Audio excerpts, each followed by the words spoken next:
Hello students. Today we are going to read our second part of second chapter, The Sound of Music. Emperor Aurangzeb banned the playing of a musical instrument called pungi in the royal residence for it had a shrill, unpleasant sound. Emperor Aurangzeb जो थे उन्होंने पुंगी के तीखे और unpleasant sound के reason की वजह से उसके शाही दरबार में बजाने पर बैन कर दिया था। मीन्स पुंगी वहाँ नहीं बजाई जा सकती थी। Pungi became the generic name for the reeded noise makers. Pungi जो है वो एक जेनरिक नेम पड़ गया था उन्हीं सब इंस्ट्रूमेंट्स के लिए जो विंड इंस्ट्रूमेंट्स होते थे, जो हवा की सहायता से बजाए जाते थे, like flute. Few had thought that it would be one day B revived. कुछ सोचते थे कि कुछ टाइम बाद ये रिवाइव हो जाएगी, मीन्स इसका कुछ इसमें डेवलपमेंट हो जाएगी। A barber of a family of professional musicians who had access to the royal palace decided to improve the tonal quality of the pungi. A barber of a family of professional, एक नाई था जो professional musicians की family में से था।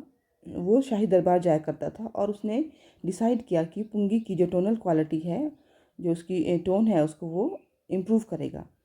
ही chose a pipe with a natural hollow stem with a longer and broader than the pungi. तो उसने एक पाइप ली और नेचुरल हॉलो स्टेम, मीन्स जो पहले से ही हॉलो थी, जिसका स्टेम हॉलो था, और उस पर and he had made 7 holes on the body of the pipe, और उसने बॉडी पे उसके 7 होल्स कर दिए, जैसे फ्लूट की तरह से। जैसे फ्लूट होती है, कहीं से उसको बजाते हैं, कहीं से बंद करते हैं, कहीं से उसको ओपन रखते हैं, उनके होल्स को, उस तरह से। When he played on it, closing and opening some of these holes, soft and melodious sounds were produced. और जब उसने उसे बजाया और उसके ओपनिंग एंड जो क्लोजिंग होल्स थे उनके ऊपर अपनी फिंगर रखी, तो इसमें से एक बहुत ही अच्छा मेलोडियस साउंड निकल के आया। Means he played the instrument before the royalty and everyone was impressed. और उसने उसे शाही दरबार में बजाया और सभी उससे इम्प्रेस हुए। The instrument so different from the pungi, ये इंस्ट्रूमेंट पुंगी से बिल्कुल डिफरेंट था। He had to be given a new name, अब इसे नया नाम दिया जाना चाहिए था।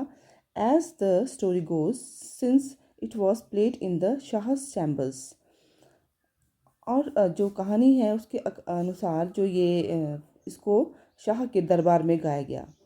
एंड वॉज प्लेड बाय अ नाई, और इसे एक नाई ने बजाया था। द इंस्ट्रूमेंट वॉज नेम शहनाई, इसीलिए इस रीज़न की वजह से इसका नाम शहनाई पड़ा है। ये इसके पीछे स्टोरी है, शहनाई के नाम के पीछे। The sound of the shehnai began to be considered auspicious. जो शहनाई का साउंड है वो उसको शुभ माना जाता है, ऑस्पिशियस माना जाता है। And for this reason it is still played in temples and is an indispensable component of any North Indian wedding.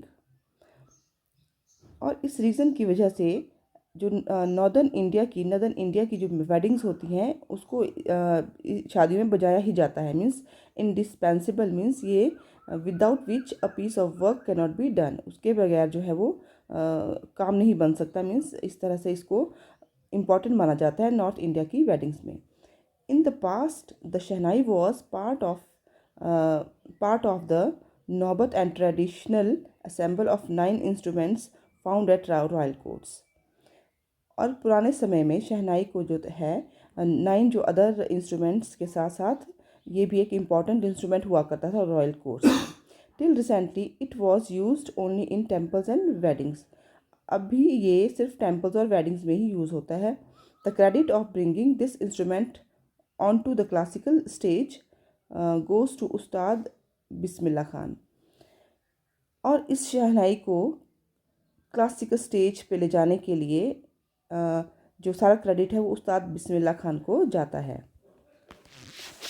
As a 5-year-old Bismillah Khan played gilli danda near a pond in the ancient estate of Dumraon in Bihar. 5 साल तक तो बिस्मिल्लाह खान बिहार के दुमराव गांव में गिल्ली डंडा ही खेला करते थे तालाब के आसपास।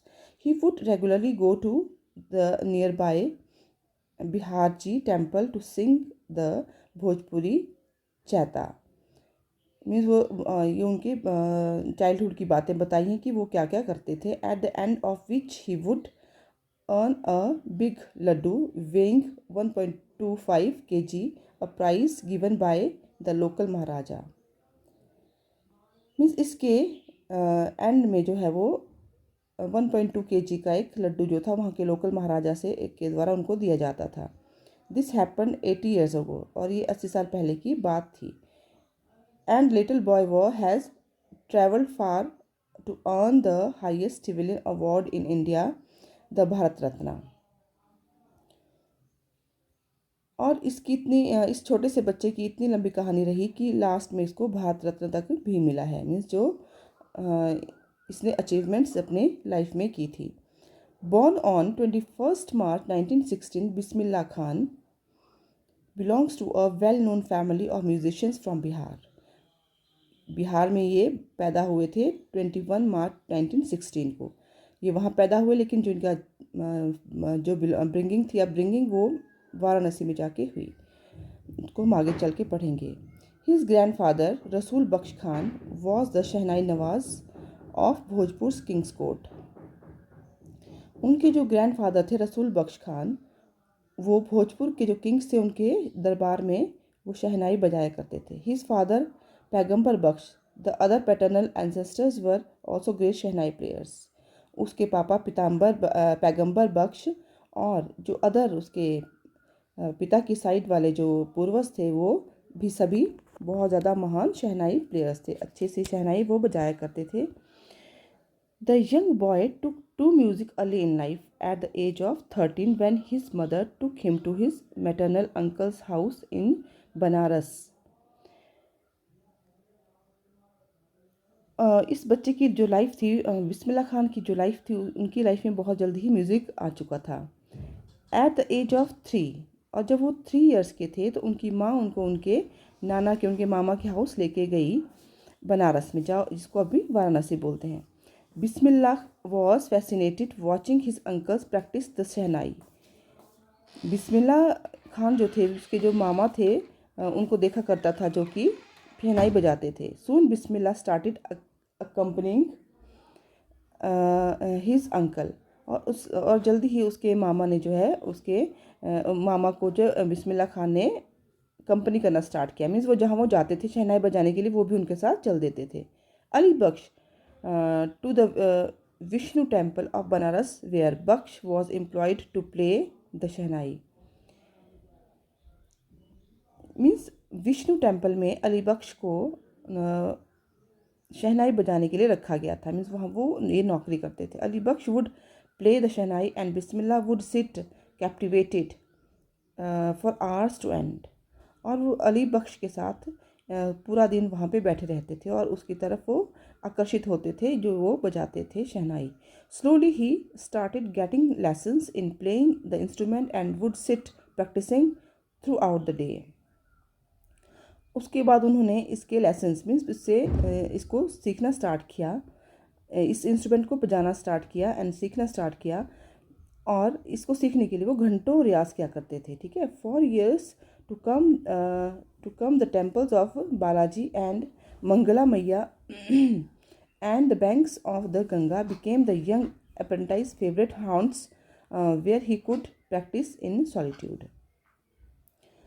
और कई सालों तक वो बालाजी मंदिर और मंगला मैया के मंदिर में और गंगा मैया के किनारे पे, नदी के किनारे पे वो ये जो यंग लड़का था, मीन्स यंग सीखने वाला, अप्रेंटाइज मीन्स सीखने वाला जो था, young apprentice favourite haunts means ये उनकी फेवरेट जगह हुआ करती थी।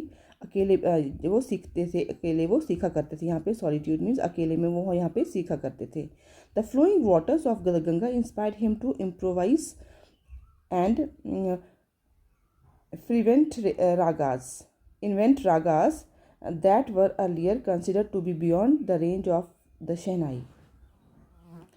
और गंगा के जो बहता हुआ पानी था उसने उनके मीन्स रागास को इम्प्रूव किया, उसमें उसको इंस्पायर किया पानी ने, और and that were earlier consider to be beyond the range of shehnai.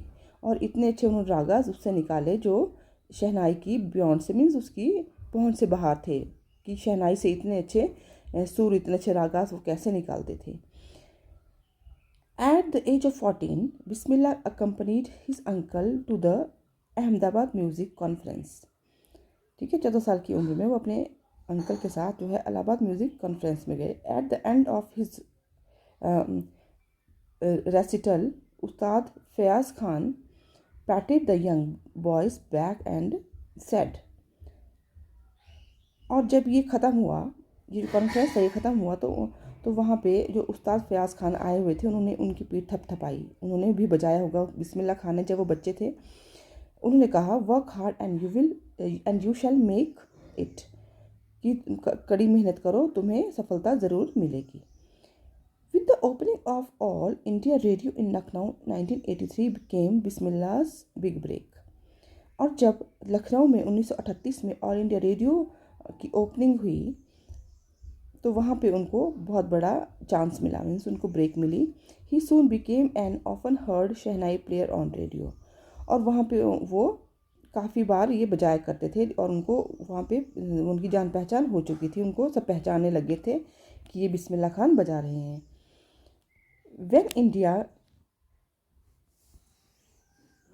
When India gained independence on 15 August 1947, Bismillah Khan became the first Indian to greet the nation with his शहनाई। जब India को independence मिली थी तो 15 अगस्त 1947 को वो first time उन्होंने भारत के लिए, free India के लिए जो है वो शहनाई बजाई थी। He poured his heart out into Rag Kafi from the Red Fort to an audience which included Pandit Jawaharlal Nehru, who later gave his first famous Tryst with Destiny speech। ये speech उनकी बहुत famous speech है और वहाँ पे जाके red fort से उन्होंने बहुत ही अच्छा जो है वो राग काफ़ी गाया था और जो लोगों ने बहुत ज़्यादा पसंद किया था। एंड वहाँ पे पंडित जवाहरलाल नेहरू थे जहाँ से उन्होंने अपनी बहुत famous speech tryst with destiny दी थी। Bismillah Khan has given many memorable performances both in India and abroad. उन्होंने बहुत सी परफॉर्मेंस दी हैं जिनको अभी तक याद रखा गया है, जो कि इंडिया और बाहर दोनों ही जगह उन्होंने दी हैं। His first trip abroad was to Afghanistan. ठीक है, उनका पहला अब्रॉड ट्रिप कौन सा था? Afghanistan, where king Zahir Shah was so taken in by the maestro that he gifted him priceless Persian carpets and other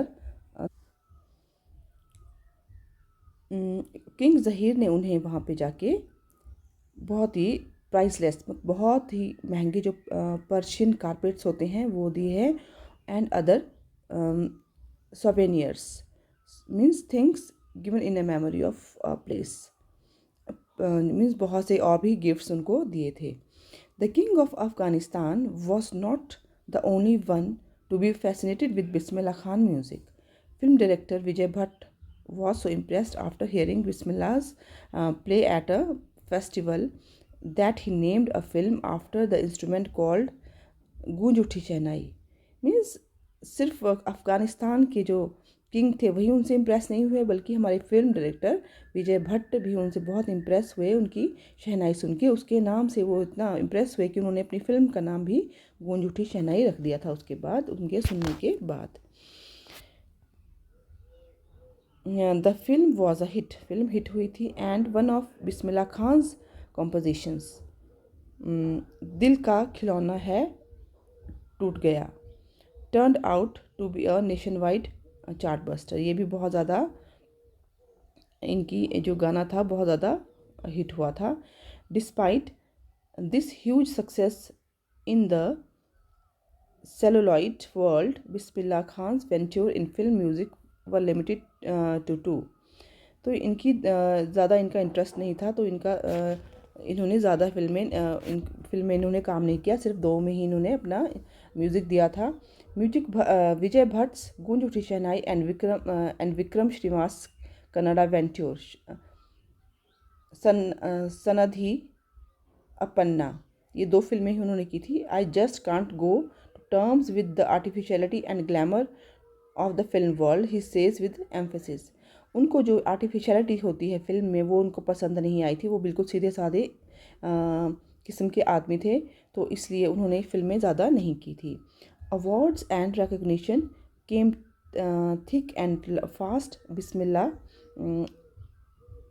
means उनको इतने ज़्यादा अवार्ड्स मिले, मीन्स और जल्दी जल्दी उनको इतने मिले कि Bismillah Khan became the first Indian to be invited to perform at prestigious Lincoln Center Hall in the United States of America. इतने वो फेमस हो गए थे कि उनको जो है वो अमेरिका में बुलाया गया था। कहाँ पे बुलाया था? Lincoln Center Hall in United States of America में। He also took part in the world exposition of Montreal, in the Cannes art festival and in the Osaka trade fair. और यहाँ भी उन्हें इनवाइट किया गया था। वो इतने फेमस हो गए थे, एक छोटी सी जगह से निकल के उन्होंने अपने को इतना इम्प्रूव किया था। So well known did he become internationally that an auditorium in Tehran was named after him. वो इतने फेमस हो चुके थे कि तेहरान में तो एक ऑडिटोरियम भी उनके नाम से बनाया गया है, तहर मौसीकी उस्ताद बिस्मिल्लाह खान, इस नाम से तेहरान में उनका ऑडिटोरियम बनाया गया उनके नाम से। National awards like Padmashri, Padma Bhushan, Padma Vibhushan were conferred to him. Means ये सारे अवार्ड्स जो सबसे बड़े अवार्ड्स हैं हमारे नेशन के, वो सभी उनको मिले थे क्योंकि उनका इतना ज़्यादा योगदान था इस फील्ड में। In 2001, Ustad Bismillah Khan was awarded India's highest civilian award, the Bharat Ratna. 2001 में उस्ताद बिस्मिल्लाह खान को भारत रत्ना भी दिया गया था, जो सबसे बड़ा अवार्ड होता है। With the coveted means much desired, with the coveted award resting on his chest, means इतने उनको ये प्राउड फील हुआ कि उन्होंने इसको अपने चेस्ट पे रखा। एंड हिज आइज ग्लिंटिंग मीन्स चमक रही थी विथ रेयर हैप्पीनेस, बहुत ज़्यादा उनको खुशी हुई थी इस चीज़ की। And he said all I would like to say is teach your children music. तो उन्होंने अपने लाइंस कही थी कि अपने बच्चों को म्यूज़िक सिखाओ। This is Hindustan richest tradition. ये हिंदुस्तान का सबसे ज़्यादा अमीर जो है, रिच जो है वो ट्रेडिशन है हमारी, वो क्या है, हेरिटेज है। Even the west is now coming to learn music. Even जो वेस्ट के लोग हैं वो अभी यहाँ पे म्यूज़िक सीखने आ रहे हैं। In spite of having travelled all over the world, Khan Saab, as he is fondly called, is extremely fond of Banaras and Dumrao. They remain for him the most wonderful towns of the world. Means उस्ताद बिस्मिल्लाह खान जो थे वो पूरी दुनिया घूम चुके थे, ठीक है, लेकिन अभी भी उनके माइंड में, उनके जहन में क्या चीज़ें रहती थी? उनके गांव बनारस, जहाँ वो पले और बढ़े, और दुमराव जहाँ उनका जन्म हुआ था। और ये हमेशा उनको बहुत ही पसंद थे दोनों ही villages. A student of his once wanted him to had a shehnai school in USA and the student promise to recreate the atmosphere of Banaras by replicating the temples here. ठीक है, उनका एक स्टूडेंट था जो उनकी मीन्स शहनाई को बहुत पसंद करता था और उनको मीन्स यूएस से ले जाना चाहता था, और बनारस वाला ही जो माहौल था वहाँ पे वो क्रिएट करने के लिए कहता था। ठीक है, but Khan Sahab asked him if he would be able to transport river Ganga as well. तो उन्होंने उसे मजाक में कहा कि क्या तुम रिवर गंगा को भी वहाँ ले चलोगे। Later he is remember to have said that is why whenever I am in foreign country I keep yearning to see Hindustan, while in Mumbai I think of only Banaras and Holy Ganga। Means उनको बनारस और गंगा से बहुत ज़्यादा लगाव था। And while in Banaras I miss the unique माथा of Dumraon. And while in Banaras, और वो बनारस में होते हुए भी अपने गांव दुमराव को याद करते थे। ठीक है, Ustad Bismillah Khan's life is a perfect example of the rich cultural heritage of India. ठीक है, जो उनकी लाइफ जो है ना वो एक पूरा एग्जाम्पल है इंडिया की जो रिच हेरिटेज है, रिच कल्चरल हेरिटेज है। One that effortlessly accepts that a devote Muslim like him can very naturally play the shehnai every morning at the Kashi Vishwanath temple. Means हमारी कल्चरल हेरिटेज है, हमारा ये secularism है, जो एक वो मुसलमान होते हुए भी हर रोज़ काशी विश्वनाथ टेम्पल में जाके शहनाई बजाया करते थे। ठीक है। Ustad Bismillah Khan passed away on 21 August 2006 at the age of 90 years की एज में वो 21 अगस्त 2006 को वो उनकी डेथ हो गई थी आफ्टर प्रोलॉन्ग्ड इलनेस। वो बहुत बीमार रहे थे लास्ट टाइम में, और वो 2006 में उनकी डेथ हो गई थी। He was given a state funeral and government of India declared 1 day of national morning. Means वो इतने महान थे कि इंडियन गवर्नमेंट ने जब उनकी डेथ हुई थी तो एक दिन का उन्होंने शोक रखा था, राजकीय शोक उन्होंने मनाया था हमारी गवर्नमेंट ने। ओके, सो ये बहुत बड़े लेजेंड थे इंडिया के। So this was the story.